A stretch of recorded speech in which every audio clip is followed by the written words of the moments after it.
श्री शिवाय नमस्तुभ्याम। हर हर महादेव। कैसे हैं आप सब? देखिए, आज का ये वीडियो बहुत ही ज़्यादा खास होने वाला है। अभी मार्गशीर्ष मास का पवित्र महीना चल रहा है और हम सभी जानते हैं कि कल 16 दिसंबर को मार्गशीर्ष मास के पवित्र महीने की चतुर्थी तिथि है और ये चतुर्थी आई है शनिवार के दिन। देखिए, शुक्ल पक्ष की चतुर्थी तिथि है, यानी कि शास्त्रों में बताया गया है कि यह है विनायक चतुर्थी।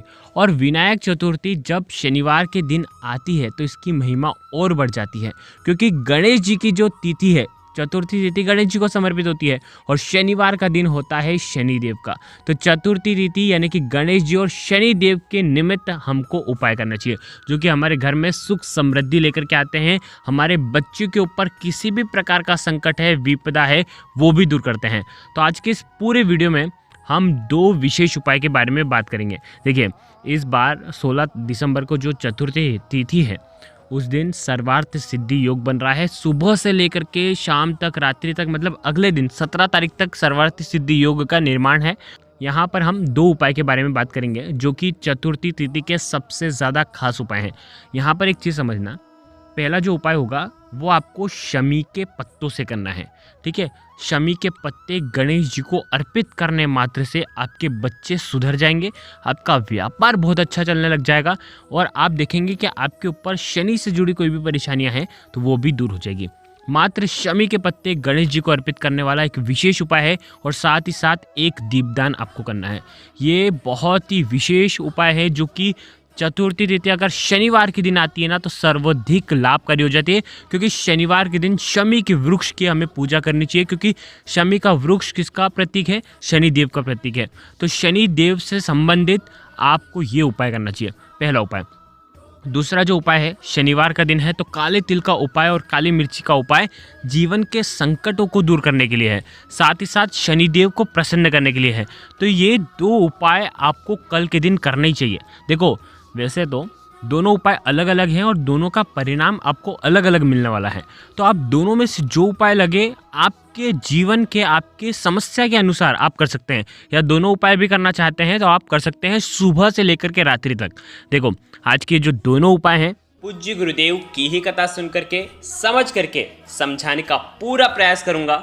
लेकिन उससे पहले आप सभी से रिक्वेस्ट है, चैनल पर अगर पहली बार आए हैं तो चैनल को ज़रूर ज़रूर ज़रूर सब्सक्राइब करें और कमेंट में जय श्री गणेश ज़रूर लिखें।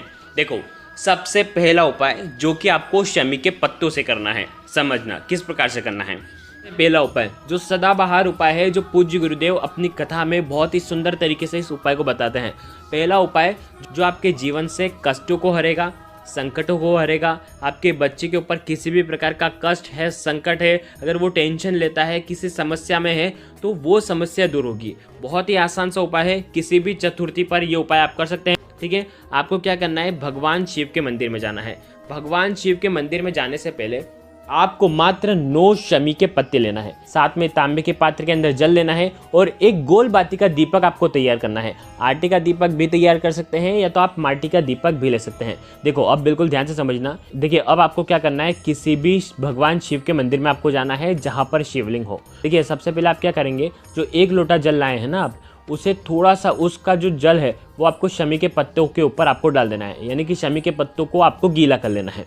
आ गई आपको बात समझ में? देखिए, अब इस उपाय को बिल्कुल ध्यान से समझना। जो तांबे के पात्र के अंदर जल है वो आपको सबसे पहले भगवान शिव के ऊपर श्री शिवाय नमस्तुभ्यम का जाप करते हुए आप अर्पित कर दें। देखिए, बहुत सारी जगह ऐसा होता है कि शाम के समय जल अर्पित नहीं करने देते, तो आप जल अर्पित मत करना, लेकिन ये उपाय आपको करना है।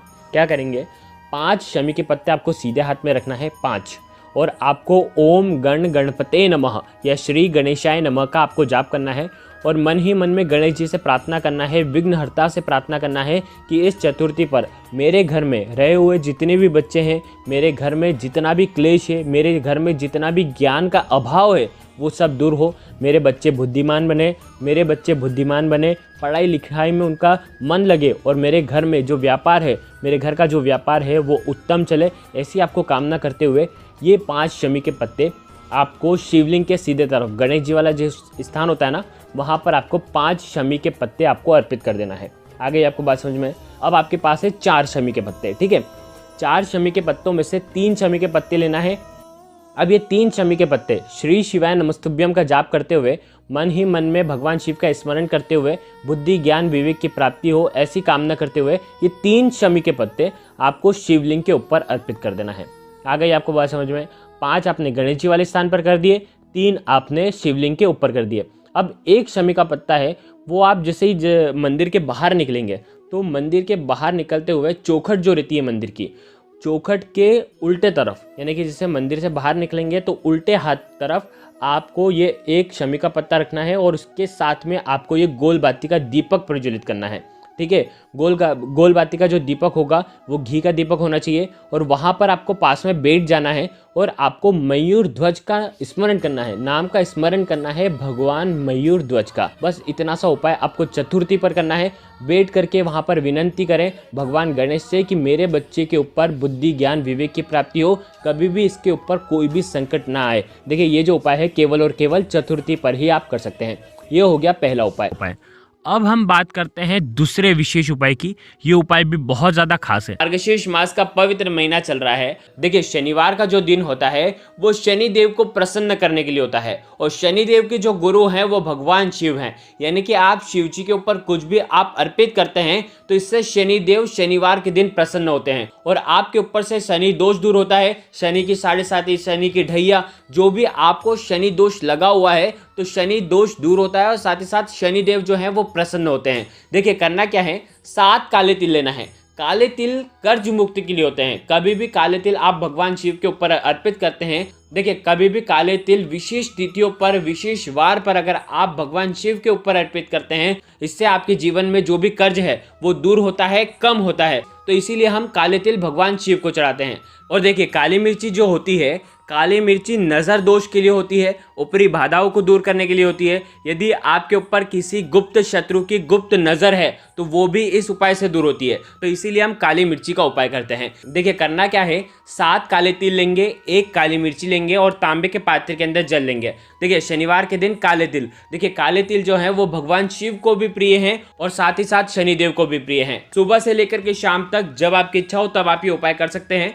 देखिए ये सारी सामग्री लेकर के आपको शिव मंदिर में जाना है, भगवान शिव के सामने आपको बैठना है और आप क्या करेंगे, तांबे के पात्र के अंदर ये जो 7 काले तिल हैं एक एक करते हुए आपको डालना है। ओम शम शनिश्चराय नमः, इस मंत्र का जाप करना है। ओम शम शनिश्चराय नमः। शनिदेव को याद करके आपको ये काले तिल के दाने जल के पात्र के अंदर डाल देना है। अब आप क्या करेंगे, ये जो जल का पात्र है उठाएंगे और भगवान शिव के ऊपर आपको अर्पित कर देना है श्री शिवाय नमस्तुभ्यम का जाप करते हुए।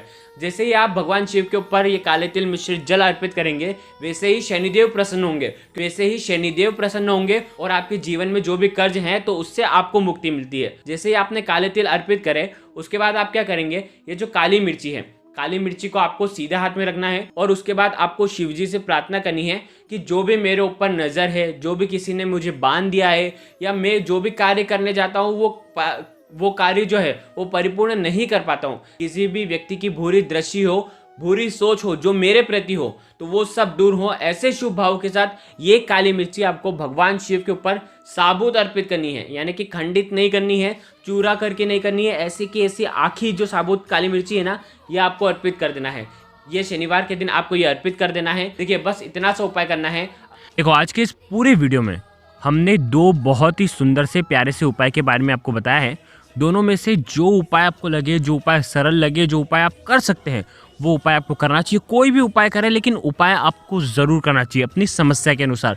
तो अगर आपको कुछ भी चीज़ समझ में ना आए तो एक बार कमेंट में पूछ लेना, गलती नहीं करना है। श्री शिवाय नमस्तुभ्यम। हर हर महादेव।